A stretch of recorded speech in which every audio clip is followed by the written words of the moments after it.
Olá pessoal, quero cumprimentar a todos com a paz do Senhor. Sou o presbítero Marcelo, congrego na Igreja Evangélica Assembleia de Deus e aqui temos comentado as lições bíblicas da Escola Dominical. Estarei comentando agora a lição de jovens, a terceira lição do trimestre, onde estaremos falando sobre uma das matérias da teologia sistemática, que é fé para crer que Deus existe. É interessante que é um assunto pertinente por se tratar uma lição de jovens, porque é um dos assuntos que é muito debatido nas escolas, nas faculdades, onde se encontra um maior grupo de pessoas que tentam negar a existência de Deus. Se trata, quando se estuda da filosofia, por exemplo, os jovens que estão na faculdade, são cristãos, têm muita dificuldade diante de alguns professores que tentam ensinar que Deus não existe, que Deus é uma história, uma lenda. E ali o cristão, o jovem que está ali, ele precisa ter esse cuidado para conhecer a verdadeira doutrina, para poder combater aquelas falsas ideias que é ensinadas ali no seminário, nas faculdades. Então nós vamos falar aqui sobre fé para crer que Deus existe, a lição de jovens que será ministrada no dia 15 de outubro de 2023, no quarto trimestre. A nossa introdução. Nesta lição estaremos estudando um dos ramos da teologia sistemática, a teologia propriamente dita. Veremos sobre a existência de Deus e a crença nesse Deus em detrimento de argumentos que tentam negar a sua existência. Veremos alguns ramos teístas como ateístas. Então estaremos trabalhando aqui um pouco sobre a existência de Deus, entender um pouco como é esse Deus. É lógico que não se entende Deus. Deus na sua soberania é complexo, não dá para entender. Há coisas em Deus que está reservado somente para ele, Deuteronômio 29, 29. Tem coisa que ele revela para nós, tem coisa que é só para ele. Então nós vamos tentar, mas uma coisa nós temos convicção, que Deus existe, que ele é galardoador daqueles que o buscam. E a Bíblia diz que aquele que se aproxima dele precisa crer que ele existe. Então é isso que nós vamos estar ensinando aqui nesta lição, que estaremos aprendendo nesta lição, que Deus para se crer em Deus, eu preciso muito mais que teoria, eu preciso de ter fé, para crer que Deus existe. Teoricamente, é impossível você tentar. Deus não é algo que você pega e leva num laboratório, como a ciência faz, para tentar comprovar se aquilo é verídico, se aquilo tem veracidade. Não, o Deus, ele é acima de qualquer coisa, acima de todas as coisas. Então, nós vamos falar um pouco sobre quem é esse Deus que nós pregamos. Doutrinas que creem na existência de Deus e as que a negam. Nós temos a primeira, que nós chamamos a doutrina teísta. Teísta é do grego, theos, Deus, a palavra theos, Então, é a doutrina que ensina que existe um Deus criador de todas as coisas, um Deus eterno que não tem princípio e nem fim, um Deus que é transcendente e imanente, onipresente, onipotente e onisciente, diferente do deísmo que diz ser transcendente, mas não é imanente, ou seja, abandonou sua criação depois da queda. Então nós vamos trabalhar alguns termos aqui importantes para entendermos esse Deus como o único e verdadeiro Deus. A primeira, um Deus que transcende, mas também um Deus imanente. Falaremos um pouco mais adiante sobre o que significa isso. Falaremos também sobre a sua onipotência, a sua onisciência e a sua onipresença. É o único Deus, e ele pode estar em qualquer lugar, ele sabe todas as coisas e ele pode fazer qualquer coisa, É um Deus onipotente, E então essa é a doutrina que nós chamamos de teísmo. Então eu creio nessa doutrina, nós cremos, nós somos teístas. Eu fiz questão de ressaltar aqui, mais adiante estarei explicando um pouco mais sobre deísta. Deísta não é a mesma coisa que teísta, nós estaremos olhando isso aqui daqui a pouco, O que é ateísmo? Na verdade não é uma pergunta, o que é ateísmo? É uma doutrina que tenta negar a existência de Deus. Essa doutrina tem vários argumentos sobre Deus. Existe o ateísmo absoluto e o parcial. O absoluto nega totalmente a existência de um Deus. Já o parcial prega que existe um Deus, mas não um Deus bíblico. Então, por que eu falei parcial? São palavras minhas. Porque existe uma teologia, uma ideia, uma teoria que prega que Deus não existe em hipótese alguma, não há Deus. Como o Salmo 115, não há Deus, Agora existe aquela que diz que há Deus, mas com condições. Há Deus mais limitado, há Deus com certos certas coisas que devem ser observadas nesse Deus. Há Deus no meio de deuses, né? Então, esse é o parcial. Eles falam que existe um Deus no céu, mas que existem outros deuses também. E não é o Deus bíblico que nós pregamos. Por isso tem uma doutrina ateísmo absoluta, mas o ateísmo parcial. Por quê? Deus fala, não há outro Deus comigo. Se eu falar que existe um Deus, mas que existe outro Deus, então eu não creio nesse Deus, que ele é único, né? Então nós temos aqui as teorias antiteístas. Eu só coloquei aqui, é lógico que não dá para explicar todas as teorias, né?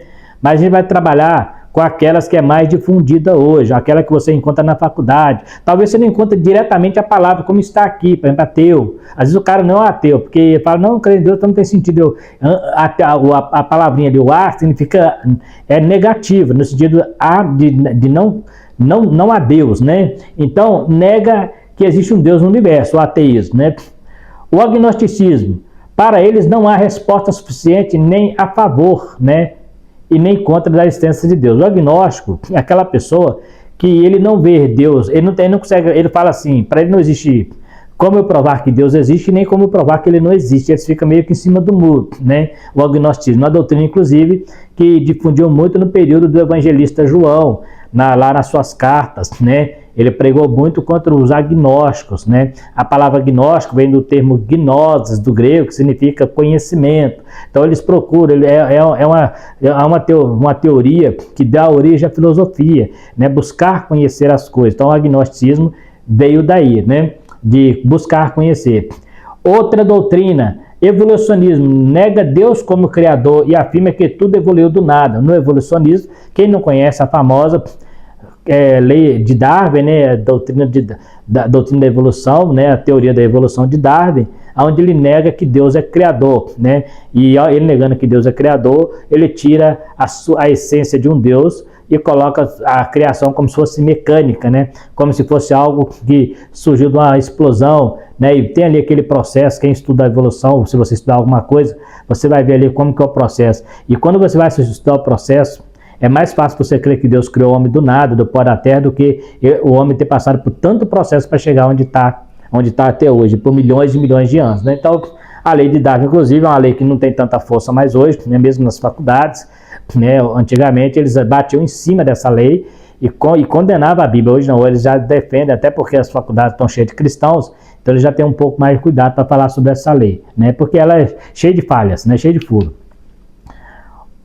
Materialismo, não materialismo no sentido de bens materiais, né? Nós falamos numa lição anterior sobre essa doutrina. O que é materialismo? Tudo é matéria, e o que não for não existe. Se a ciência não explica, então não existe. O materialismo é tudo que eu preciso levar para o laboratório.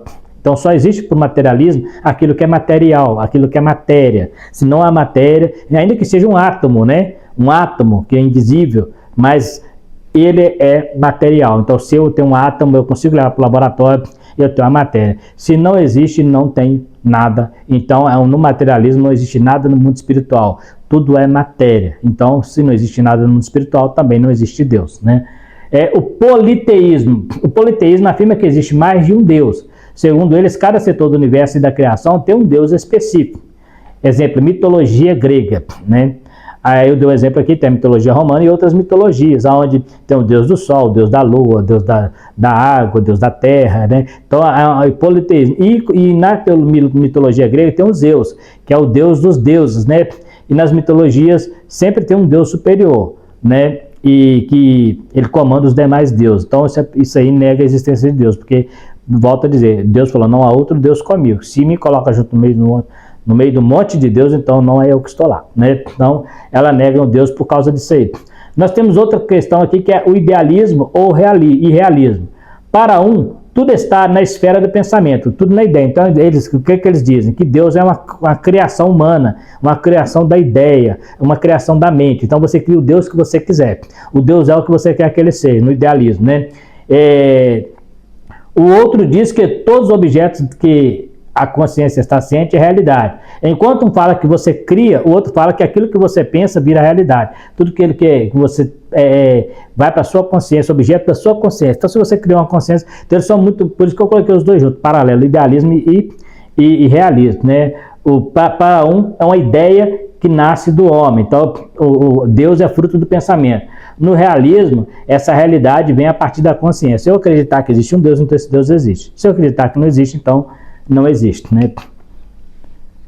Panteísmo, outra doutrina que também é muito difundida quando se estuda nas faculdades. Tudo é Deus e Deus é tudo. Deus é a natureza é Deus. O que eles dizem? Que Deus e a natureza é uma coisa só, que eles se fundem, né? Que a natureza, ela cria Deus e Deus cria a natureza. Então tudo que eu vejo na natureza eu estou vendo Deus. De uma certa forma isso não é errado, porque a natureza manifesta o seu Criador. A natureza, ela mostra o seu Criador. A diferença é que no panteísmo, essa natureza também é Deus. Ela não é criatura, ela não é criada. Ela cria Deus e Deus a cria. Ou Deus é natureza, a natureza é Deus. Então, olha que perigo isso aí, né? Nós temos o outro, que eu já falei sobre ele lá no início, vamos explicar agora, deísmo. O que é o deísmo? O deísmo é uma doutrina que crê que existe um Deus lá no céu, mas que depois da queda ele abandonou o homem com a sua criação. Então, para ele, o sacrifício de Jesus não é verdade. Por quê? Porque o sacrifício de Cristo mostra que Deus mandou Jesus para resgatar o homem. Mas no deísmo, eles acreditam que existe um Deus, que esse Deus, depois da sua criação, depois da queda, ele abandonou o homem ao seu bel prazer. Ou seja, ele não se interessa pelo homem, ele não se preocupa com o homem, deixa o mundo ir do jeito que está. Né? Do jeito que está, com a maldade e com um monte de coisa. Deus não interfere na esfera humana, segundo o deísmo. Deus não participa da esfera humana, né? Então, o positivismo, o conhecimento do homem restrito aos fenômenos, né? Então, é aquela questão, né? Inclusive daqui nasce muitas idolatrias. Existe um fenômeno, eles falam, aquele fenômeno ali está mostrando que existe um Deus, algo de Deus, né? Então, através do positivismo, né? Que nascem muitos pensamentos idólatras, né? O monismo, não o monismo, né? Monismo, tudo é explicado por um princípio básico ou substância, né? Ou seja, para eles tudo é explicado por um princípio básico, por uma substância, por algo. Então, eles tentam... É uma maneira muito sutil de falar assim, eu posso explicar Deus a partir de uma substância, eu posso explicar Deus a partir de uma matéria, né? Em tese, seria verdade se eles não estivessem dizendo que aquela matéria vai ser Deus e que aquela substância é Deus. Então, eles falam, vou mostrar Deus ali e não através dali. Porque Deus, ele está assim, através da ciência nós podemos ver Deus, mas Deus não é a ciência, né? Então é interessante esses temas aí. Nós temos ainda o dualismo, acredita que existe uma dualidade em tudo, e sempre antagônica uma à outra. Quem não conhece a história, o famoso Yang, né? Yang, né? O bem e o mal se misturam. Então existem dois deuses, um Deus bom, um Deus mau, né? E eles lutam entre si. Né? Igual na mitologia grega tem o Deus, o Zeus que luta contra, que ele domina o Deus Hades, né? Mas ao mesmo tempo o Deus Hades fica batendo de frente, tentando lutar contra os deuses, né? Principalmente contra Zeus. Então, no dualismo existem dois deuses, um Deus bom e um Deus ruim, né? Então, Satanás aqui para nós, no mundo espiritual, que nós cremos que ele é o espírito do mal, para eles é o Deus ruim que pratica o mal, né? E tipo, bem e o mal, corpo e mente, tudo depois é duplo, né? Então, tudo é antagônico, né? Corpo e mente. Existe o corpo, a mente que briga entre si. Tudo que é relacionado, tudo que para eles vai sempre trabalhar, igual eu falei, da ideia do Yang e Yang, se misturam, né? Pluralismo. Afirma que a mente cria seu próprio mundo para propósitos práticos, ou seja, mais ou menos parecido com a doutrina que nós lemos lá atrás, ela cria uma ideia para propósitos, né? Então significa que eu crio um Deus de acordo com a circunstância, como tinha os deuses do antigo, né? Vamos criar um Deus para a chuva, vamos criar um Deus para o sol, vamos criar um Deus para a lua, né? Então eles criam Deus práticos, há tantos mundos quanto mentes há de fazer. Então eu posso fazer hoje um exemplo muito claro disso aqui, é a Índia, né? Onde eles adoram tudo quanto é tipo de coisas e objetos e animais, e lá há um Deus para cada setor, para cada situação. Existem casas que tem milhares de deuses, né? Segundo os missiológicos, né? É o país que mais tem deuses no mundo, é a Índia, né? Então, lá a gente tem muito pluralismo, esse pluralismo no sentido de Deus, né? Muitos deuses, né? Às vezes lá tem mais deuses do que adoradores, né? Então, são aí as teorias que nós temos sobre alguns deuses. Depois você pode estar olhando o slide com mais tranquilidade e, se quiser entrar um pouco mais a fundo, estar pesquisando sobre esses temas que são os mais difundidos hoje. Há outros, né? Nós temos, por exemplo, o islamismo, que fala que o Deus deles não é o Deus judaico, né? Nós temos os mormons, né? Que o José Smith é o melhor que Jesus Cristo. Tem outras seitas aí que vão negando tanto Deus como também o próprio Filho Jesus, né? Uma argumentação clara. Mesmo Deus sendo transcendente, também é imanente, ou seja, comunica com a sua criação. Por que é importante se observar isso? O que é transcendente? Transcendente é algo que transpõe barreira, vai além. Imanente é algo que está dentro, né? Então, Deus ele é transcendente, mas ele também é imanente. Nós falamos sobre o deísmo, onde fala que Deus é só transcendente, mas Deus também é imanente. Como que ele é imanente? Transcende está relacionado a algo intransponível. Não se pode chegar, cruzar uma fronteira. Já o imanente significa um ato de permanecer dentro de um ser que é o seu hospedeiro. Então Jesus falou assim que o Espírito de Deus habita em vós. Né? Através do apóstolo Paulo ele fala, então nós somos o hospedeiro do Espírito Santo. Isso é imanência, isso é Deus habitando no homem. Né? No deísmo, Deus não habita no homem. Na verdade, ele abandonou o homem. Mas o Deus transcendente, que é intransponível, que você não consegue chegar até ele, mas ele vem até nós, né? E habita em nós. Então ele é um Deus que também emana. Imanente significa morar dentro de um receptor. Nós somos o receptor. A Bíblia diz que nós somos templo do Espírito Santo, que é o Espírito de Deus, né? E se alguém destruir esse templo, Deus nos destruirá, porque o templo de Deus que sois vós é santo. Então isso é imanência de Deus, né?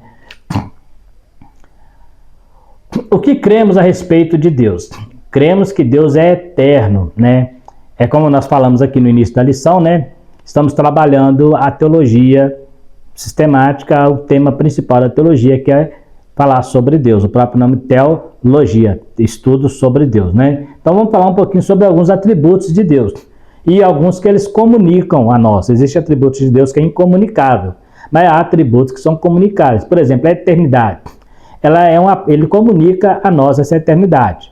É evidente que, no caso de Deus, a eternidade é tanto para trás quanto para frente. Deus não tem princípio nem fim. O homem teve princípio, mas não terá fim, né? Então, Deus é infinito. Essa infinidade é a perfeição pela qual ele é isento de toda e qualquer limitação. Em relação ao tempo, ele é eterno tanto para frente como para trás, sem princípio e fim. Deus é antes de todas as coisas e todas as coisas foram feitas por ele. Então, Deus é na eternidade, tanto para trás quanto para frente, não teve princípio nem fim. Mas ele comunicou essa eternidade ao homem.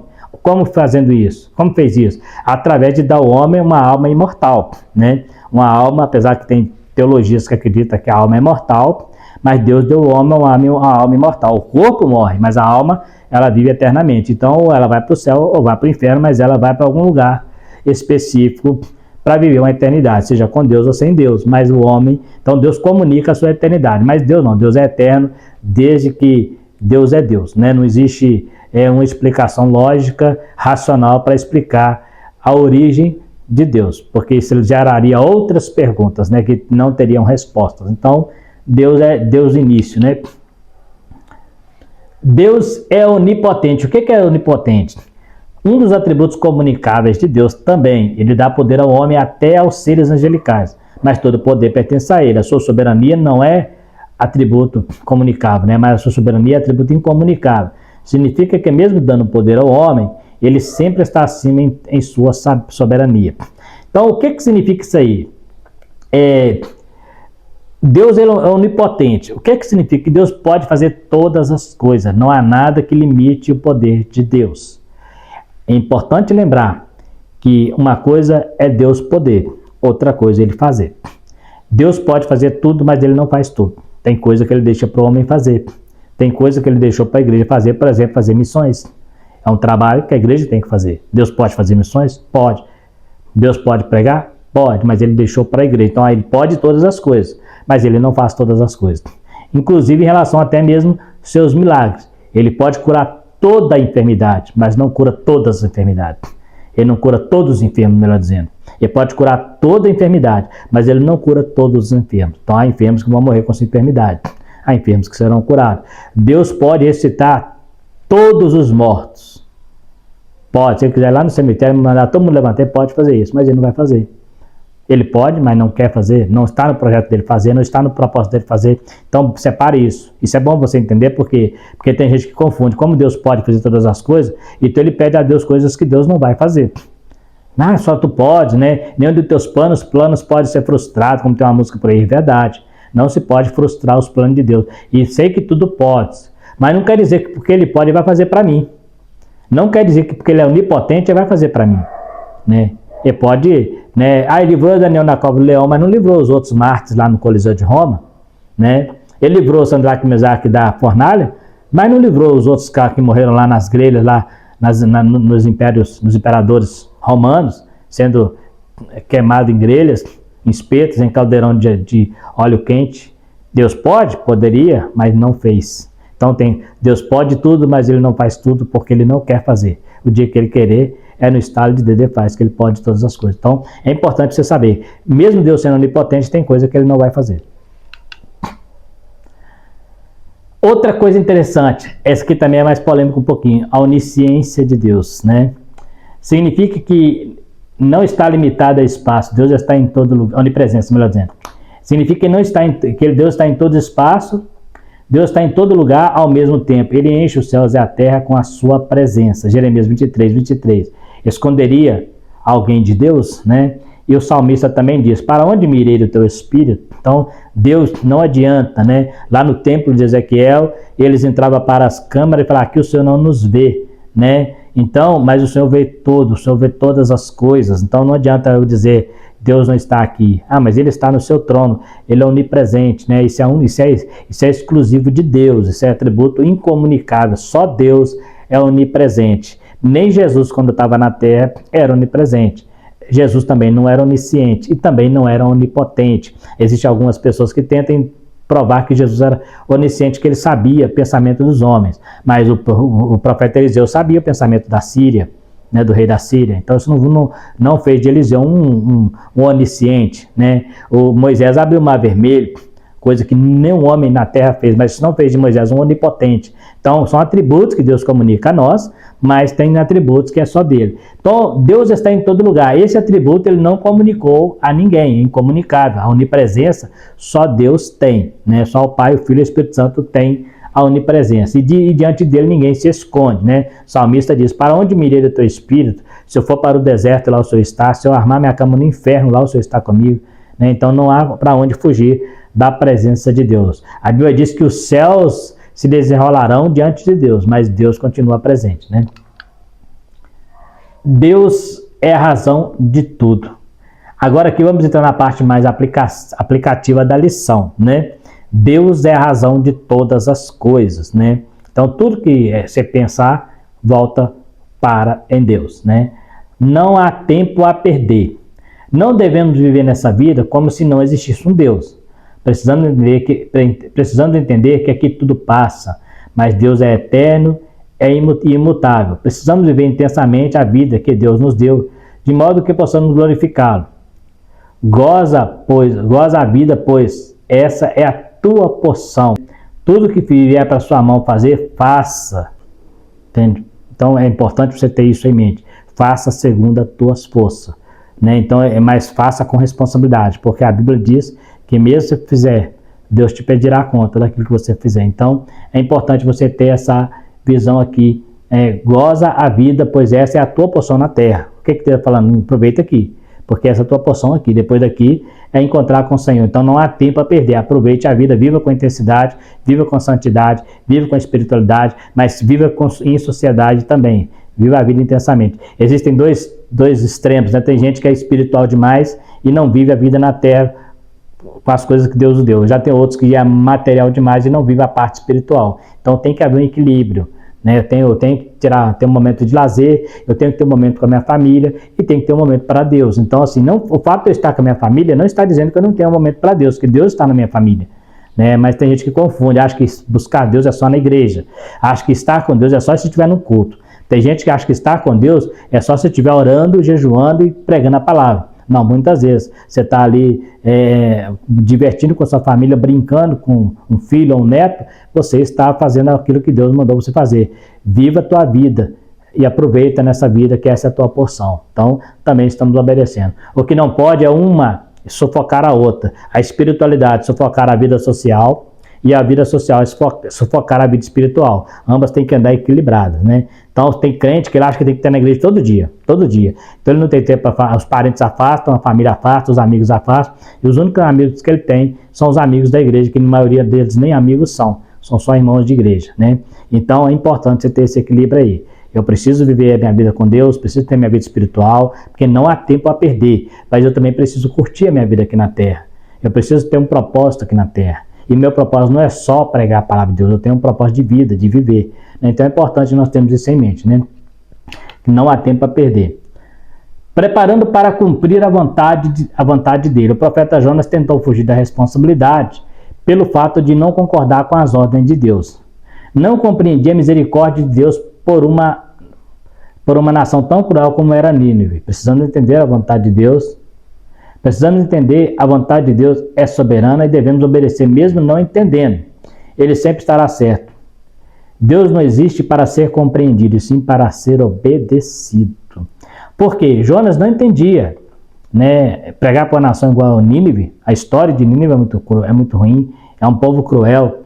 A história diz que eles gostavam de fazer pirâmides com a cabeça dos inimigos que eles cortavam, né? Então, talvez Jonas tenha visto algo semelhante ou ouvido algo. Então, Jonas talvez queria que Deus matasse aquela cidade. E essa foi a profecia que ele levou. 40 dias eu vou queimar essa cidade. Eles arrependem. E Jonas não entendeu, né? Aí volta a dizer, igual eu falei lá no início, né? Às vezes nós queremos pregar o evangelho, né? Queremos pregar o evangelho, mas achamos que tem que ser do nosso jeito, que as pessoas precisam seguir. E se não seguir os nossos oráculos, ele merece a morte, né? Ele merece morrer. Ninguém merece morrer, né? Assim como nós não merecemos a graça, também não merecemos a morte. Tudo são consequências. A graça é a consequência de aceitarmos e a morte é a consequência de não aceitarmos. Então, é importante nós termos isso em mente. Então, nós temos aqui, né, o caso de Jonas, falando na lição dos adultos, que estamos falando sobre missões, sobre ele achar que a nação não merecia, né, ser salva por causa da sua crueldade, né? E o próprio Jonas, Deus falou para ele, você nem plantou essa borboleta, está com dó dela, ela nem foi você que plantou, imagina aquela nação. Foi eu que plantei aquela nação. Então era propriedade de Deus que estava desviada. Deus age como quer. Não se deve questionar os atos de Deus. Mesmo que não entendamos qual o propósito, sempre haverá um. Deus não brinca de ser Deus, ele é Deus. Quando Jó questionou o porquê de Deus permitir ele passar pelo que passou, Deus o repreendeu.